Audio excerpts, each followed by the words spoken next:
안녕하세요. 드라마를 투파보는 잼잼 리뷰입니다. 21세기 대군부인 11회에서는 드디어 부원군의 죄가 밝혀졌고 이한대군은 보위에 올라 더 이상 자가가 아니라 주상전하가 됐습니다. 우리 희주도 군부인 말고 중전마마가 됐고요. 하지만 이완은 왕이 되자마자 군주제를 폐지하겠다고 나섰는데요. 이는 자신의 자유뿐 아니라 희주와 조카 그리고 신분제 때문에 사별받는 많은 평민들에게 신분의 제약 없이 하고 싶은 일을 마음껏 할 수 있는 자유를 주기 위해서였죠.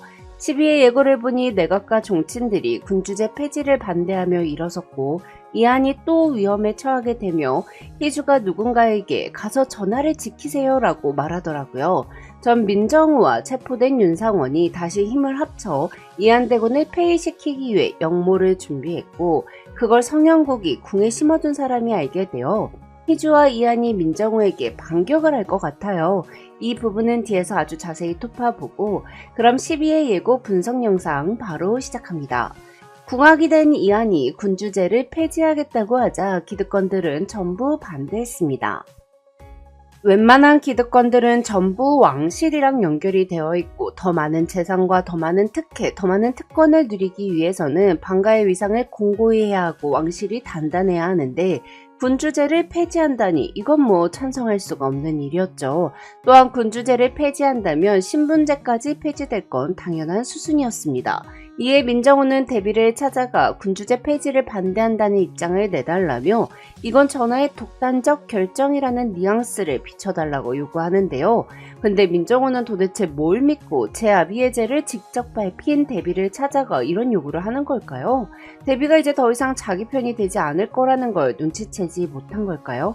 대비가 제 뜻대로 되지 않자 민정우를 필두로 한 내각은 이완에게 왕의 의무를 다하라 탄원하며 국민의 뜻을 대신 전한 거라고 말합니다. 이에 이완은 민총리가 말하는 국민은 기득권만을 의미하는 거냐고 꼬집죠. 11회에서 민정우가 지가 원하는 것을 얻기 위해 추한 선택을 할 때마다 국가가 모든 걸 결정하는 거다. 난 국가를 위해 이런 선택을 하는 거다. 라고 하는 게 굉장히 역겹더라고요. 그래서 희주가 민정우에게 총구를 겨누며 필요악을 정해 유해한 개체를 정리하는 건 오빠구나 라고 딱 꼬집어 얘기해줄 때 속이 시원했는데요. 그런데 사실 의회에서 왕실 폐지에 대한 찬반 안건을 표결에 붙여 의원들이 입헌 군주제가 지속돼야 한다는 쪽에 표를 던지면 이안의 뜻대로 군주제를 폐지하는 건 어려울 수밖에 없습니다. 또한 민총리는 이안과 희주를 자기 마음대로 조종하기 위해 캐슬그룹 비자금 조사를 하겠다며 성형국에게 소화 한 장까지 보내버리는데요. 12회 예고를 보니 성형국이 부원군이 되어 내각과 종친들이 모인 회의의 앞자리에 앉아 있더라고요. 평민인 성형국은 양반들의 견제와 무시를 받으며 굴지 대기업을 이룬 재계의 살아있는 신하입니다. 그래서 자신이 겪은 부조리를 제 자식만큼은 겪지 않았으면 좋겠어서 태주를 방가의 여식과 결혼시키려 했었죠. 물론 태주와 다영은 연애 결혼을 했지만요. 그렇게 성형국은 군부제 폐지에 찬성하며 이완의 뜻에 힘을 실어줄 사람들을 모았을 것 같아요. 그래서 민정우가 성형국에 발을 묶기 위해 비자금이라는 누명을 씌워 소환장을 보낸 거죠. 또한 그렇게 하면 국왕 내외를 자기 발밑에 두고 마음껏 주무를 수 있을 거라고 여긴 것 같은데요. 전 내각의 극심한 반대 속에서 이완에게 힘을 실어주는 건 그동안 신분제 때문에 마음껏 역량을 펼치지 못하고 차별받아왔던 평민들이 될 것 같습니다. 많은 나라들이 보통 19세기와 20세기에 군주제를 폐지했으나 21세기에도 군주제가 존속되는 나라가 있고 21세기에 이르러 군주제를 폐지한 나라도 있습니다. 특히 네팔은 2007년 국민투표를 통해 군주제를 폐지했는데요. 전 이완이 왕실 대리인을 통해서가 아니라 직접 국민들 앞에 서서 군주제를 폐지하려는 이유를 밝히며 국민들을 설득할 것 같아요.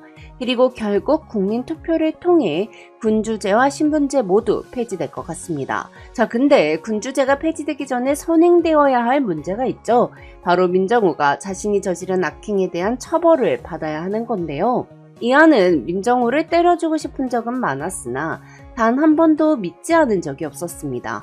하지만 대비로부터 민정우 그자를 조심하라는 경고를 받았고 희주도 편전 화재 사고 배우로 민정우를 의심하자 이화는 정우가 음독 사건의 범인이 부원군이었다는 걸 알고 있는지 확인을 했는데요. 날 죽이려던 사람인데 왜 처리를 미루고 있었냐는 대군의 질문에 애처럼 굴지 마십시오라고 답하는 민정우. 진짜 열받더라고요.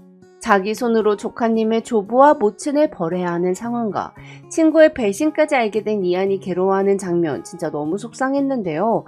우리 대군자가 진짜 뭐가 이렇게 여려요, 속상하게. 정말 희주 아니면 마음 붙일 구석도 없고. 근데 술 취해서 희주에게 부인이라고 부르며 애교 떠는 이한 너무 귀엽지 않았나요? 한편 희주는 선이 직전 편전에 불이 난 건 절대 우연이 아니라고 판단하고 캐슬뷰티 비서실까지 총동원해서 국내부 CCTV를 전부 확인했습니다. 또한 데뷔가 주는 차를 마시지 않고 쏟으며 홀로 선의를 반대한 마마가 의심받는 게 싫다면 궁인들의 근무 기록을 전부 볼 수 있게 해달라고 요구했죠. 이때 희주 너무 멋있었잖아요. 그래서 전 희주가 부원군과 민정우의 커넥션 및 범죄의 사실을 모두 밝힐 줄 알았어요. 그런데 사실 11회에서 희주의 활약상은 적었죠. 다만 블랙 가죽 자켓을 입은 희주가 사냥처를 자신이 선포하겠다는 민정우를 향해 내가 사냥처를 선포하겠다며 총구를 겨누었는데요. 결국 이건 민정우를 잡는 건 희주가 될 거라는 의미 같습니다. 부원군이 체포된 이후에도 희주는 캐슬그룹 쪽 사람들과 함께 민정우에 대한 조사를 포기하지 않았을 것 같아요. 특히 희주는 독실한 천주교 신자인 민정우가 일할 때 거슬린다는 이유로 묵주팔찌를 하지 않고 다니는 걸 이상하게 여겼고 대군을 구하러 불길 속으로 뛰어들어간 자신에게 그냥 대군을 죽게 놔두라고 소리 지르는 모습을 보며 노골적으로 드러나버린 그의 분노와 적대심을 모두 목격했습니다. 유해한 개체가 늘면 지켜야 할 걸 못 지킨다며 스스로 그 유해한 개체를 정하는 사람이 돼버린 민정우를 희주는 자신의 손으로 정리하려 할 것 같은데요. 이게 보니까 편전 폭파 사고는 윤성원이 근위대에 사주했고 민정우의 역할은 대군을 편전으로 불러내는 것이 다였어요. 즉 편전 폭파 사고로 민정우를 처벌하긴 굉장히 어렵다는 거죠. 그렇다면 민정우가 또 다른 범죄를 저지르는 현장을 희주가 딱 잡아야만 민정우를 총리직에서 해임하고 감옥으로 보낼 수 있다는 건데요. 사실 부원군이 되게 쉽게 잡혀갔잖아요. 딸이고 뭐고 권력이 최고인 것처럼 굴던 사람이 부원군의 반성이 처절할수록 마마의 안위가 지켜질 거라는 이한대군의 경고에 깨갱해버리는 모습이 좀 안 어울리더라고요. 전 부원군이 잡혀가서도 정신을 못 차리고 민정우랑 같이 반란을 도모하는 게 더 캐릭터 성향과 맞다고 생각합니다. 그래서 전 민정우와 윤성원이 군주제를 폐지하려는 이한을 폐위할 계획을 세우고 종친 중에 왕위 계승자 이의를 설득해 역모를 할 것 같습니다. 하지만 성형국이 궁에 심어두었던 사람이 민정우가 윤상원이 역모를 저지를 한다는 걸 알아채고는 희주에게 알렸고 희주가 가서 전하를 지키세요 라고 최 보좌관에게 말한 후 자신이 직접 민정우와 맞짱을 뜨는 것 같아요. 전 민정우가 자신의 추한 악행이 드러나고 어떻게 해도 희주를 가질 수 없다는 걸 깨닫게 되면 스스로 목숨을 끊을 거라고 생각합니다. 특히 민정우는 조부 때부터 3대에 걸쳐 총리직을 수행한 가문 사람이기에 그의 추락은 명예가 드높았던 만큼 치욕스러울 수밖에 없을 테고 민정우는 그걸 살아서 견뎌내지 못할 것 같아요. 21세기 대군 부인이 이제 단 1회만을 남겨두고 있는데요. 과연 남은 이야기들을 1회차 만에 다 풀 수 있을지 걱정될 정도로 11회는 다소 아쉽고 민정우 때문에 열받는 회차였습니다. 희주차를 고장내라고 사주한 진범과 중화전 화재 사고 범인, 이한대군이 왜 형이 혼낸 날 화를 냈는지, 성희국이 궁에 심어놓은 사람이 누구인지, 데뷔가 혼인계약서를 어떻게 손에 넣었는지 이 모든 떡밥이 아직 다 회수되지 않았는데 과연 이거 전부 12회에서 해결 가능한 걸까요? 지금까지 잼잼 리뷰였습니다. 감사합니다.